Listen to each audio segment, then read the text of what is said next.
اللہ الرحمن الرحیم۔ ایک گناہ کے بارے میں، سود کھانا۔ قرآن میں اللہ تعالیٰ فرماتا ہے کہ جو لوگ سود کھاتے ہیں تو کل قیامت کے دن قبروں سے اس شخص کی طرح اٹھیں گے جیسے کسی انسان کو جن بھوت نے لپٹ کر پاگل بنا دیا ہو۔ میرے عزیزوں، دوستوں، بزرگوں، اللہ رب العزت نے قرآن میں کیا فرمایا سود کھانے کے بارے میں کہ جو لوگ سود کھاتے ہیں، حرام کھاتے ہیں، بیاج کھاتے ہیں، ان کے بارے میں کیا فرمایا کہ وہ کل قیامت کے دن کس طریقے سے اٹھیں گے۔ کل قیامت کے دن قبروں سے وہ اس شخص کی طرح اٹھیں گے جیسے کوئی انسان دنیا میں ہے، اس کے اوپر کوئی بھوت آ جائے یا کوئی جن آ جائے اور اس کو پاگل بنا دے، اس کو کیا بنا دے؟ پاگل بنا دے، تو وہ انسان کیسا لگے گا۔ اسی طریقے سے وہ لوگ بھی کل قبروں سے اس شخص کی طرح اٹھیں گے جس انسان کے اوپر بھوت یا جن لپٹ کر اس کو پاگل بنا دے۔ اور میرے عزیزوں، دوستوں، بزرگوں، آج کل یہ بات تو بہت زیادہ عام ہوتی جا رہی ہے کہ لوگ سود کو بہت زیادہ کھاتے ہیں۔ سود ہے، حرام کا مال ہے، اتنا زیادہ کھاتے ہیں اس کی کوئی انتہا نہیں ہے، اور کھانے کے بعد انہیں افسوس بھی نہیں ہوتا کہ ہم حرام مال کھا رہے ہیں یا حلال مال کھا رہے ہیں۔ ہمارے پاس جو پیسہ آ رہا ہے وہ حرام کا ہے یا حلال کا۔ ہم اپنے بچوں کو جو پیسہ کھلا رہے ہیں، جو مال کھلا رہے ہیں، جو دولت کھلا رہے ہیں، ہم جو دولت کما رہے ہیں وہ ہم حلال کما رہے ہیں یا حلال کما رہے ہیں۔ وہ حرام کا پیسہ جو سود کھانے والے ہیں، وہ حرام کا پیسہ، وہ بیاج کا پیسہ ہم اپنے بچوں کو بھی کھلا رہے ہوتے ہیں، ہم اپنے ماں باپ کو بھی کھلا رہے ہوتے ہیں، ہم اپنے گھر والوں کو بھی کھلا رہے ہوتے ہیں، ہم اپنے دوستوں کو، عزیزوں کو، سب کو کھلا رہے ہوتے ہیں۔ اور میرے عزیزوں، ہمیں افسوس بھی نہیں ہوتا کہ ہم لوگ کتنا بڑا گناہ کر رہے ہیں۔ سود کھانا حرام ہے، سود کھانا حرام ہے، اور ہم لوگ اس حرام کام کو خود تو کرتے ہی کرتے ہیں اور لوگوں کو بھی اس طریقے سے کھلاتے ہیں جیسے کوئی بات ہی نہیں، جیسے کوئی بات ہی نہیں ہے۔ آج کل تو لوگ سود کو پیسوں کو لینے کے لیے لوگ آدمی کی مجبوری کا فائدہ اٹھا کر سود پر پیسے دیتے ہیں، بیاج پر پیسے دیتے ہیں، اور اس سے وہ پیسے لینے کے لیے بیچارہ مجبور انسان ہے، پریشان ہے، مصیبت میں ہے، تکلیف میں ہے، لیکن آج کل کا انسان ایک دوسرے انسان کی پریشانی کو سمجھتا نہیں، اس کی مصیبت کو سمجھتا نہیں ہے، اس کی تکلیف کو سمجھتا نہیں، بلکہ اسے پیسے دے دیتا ہے۔ ادھار لینے آتے ہیں، ادھار پیسہ دے دیا اور کہا جاتا ہے کہ اب تم سود سمیت واپس کرنا، بیاج سمیت واپس کرنا۔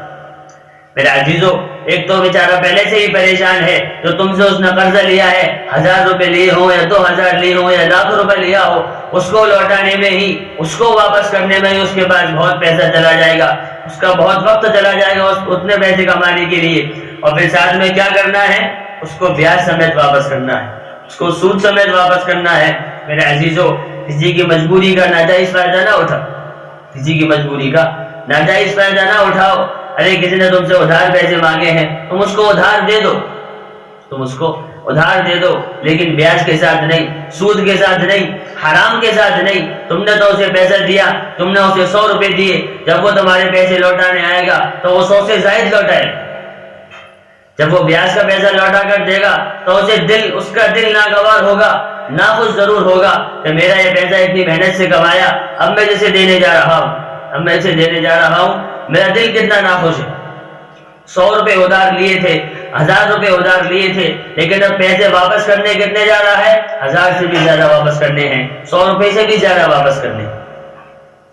لیکن یہ تو ایک بہت بڑی عام بات بنتی جا رہی ہے کہ سود لینے والے بھی بہت ہو چکے ہیں اور سود دینے والے بھی بہت ہو چکے ہیں۔ نہ سود لینے والے کو پریشانی ہو رہی ہے، نہ سود دینے والے کو پریشانی ہو رہی ہے، بس قرضہ چاہیے، ادھار چاہیے، قرضہ چاہیے، ادھار چاہیے، چاہے سود سمیت واپس کرنا پڑے یا بیاج سمیت واپس کرنا پڑے، اس سے ہمیں کوئی فرق نہیں پڑتا۔ ہم اپنے بچوں کو حرام کھلاتے ہیں، حلال سے اتنا دور کر دیا، حلال سے اتنا دور کر دیا۔ اب خود سوچو کہ ہمارے بچے حرام کھائیں گے، بیاج کا پیسہ کھائیں گے، بیاج کا مال کھائیں گے، سود کا پیسہ کھائیں گے، سود کا مال کھائیں گے، تو میرے عزیزوں ہمارے بچے دین میں کیسے لگ سکتے ہیں؟ ہمارے بچوں صلی اللہ کو کیسے یاد کریں گے جس اللہ نے ہمیں اس دنیا میں بھیجا ہے؟ جب ان کے دل و دماغ میں، ان کے پیٹ میں تم نے وہ چیزیں کھلائی ہیں، وہ چیزیں ڈالی ہیں جس سے وہ اس ایمان پر، اسلام پر چلنے میں خوشی محسوس نہیں کر سکتے، وہ تو پھر غلط کام ہی کریں گے اور غلط کام کرنے میں انہیں خوشی محسوس ہوگی، بہت مزہ آئے گا۔ اور پھر ہم شکایتیں کرتے ہیں بعد میں، مولویوں کے پاس جاتے ہیں، علماء کے پاس جاتے ہیں، مسجد کے اماموں کے پاس جاتے ہیں کہ مولوی صاحب ہمارے بچے بڑے پریشان کرتے ہیں، ہمارے بچے ہمارے ہاتھ سے نکلتے جا رہے ہیں، ہمارے بچے بہت زیادہ بگڑ رہے ہیں۔ ارے ہم نے اپنے بچوں کو بگاڑنے میں ہمارا خود کا ہاتھ ہوتا ہے، ہم اپنے بچوں کو بگاڑتے ہیں اپنی وجہ سے۔ ہم نے انہیں کھلایا بچپن سے حرام کا، ہم نے انہیں کھلایا بچپن سے بیاج کا، ہم نے انہیں کھلایا بچپن سے سود کا۔ جب ان کے پیٹ میں حرام لقمہ گیا ہے تو پھر وہ دین کا کام کیسے کر سکتے ہیں، اسلام کا کام کیسے کر سکتے ہیں، اللہ کو کیسے یاد کر سکتے ہیں، اس نبی کی سنتوں پر کیسے عمل کر سکتے ہیں؟ آپ خود اندازہ لگائیے، خود سوچ۔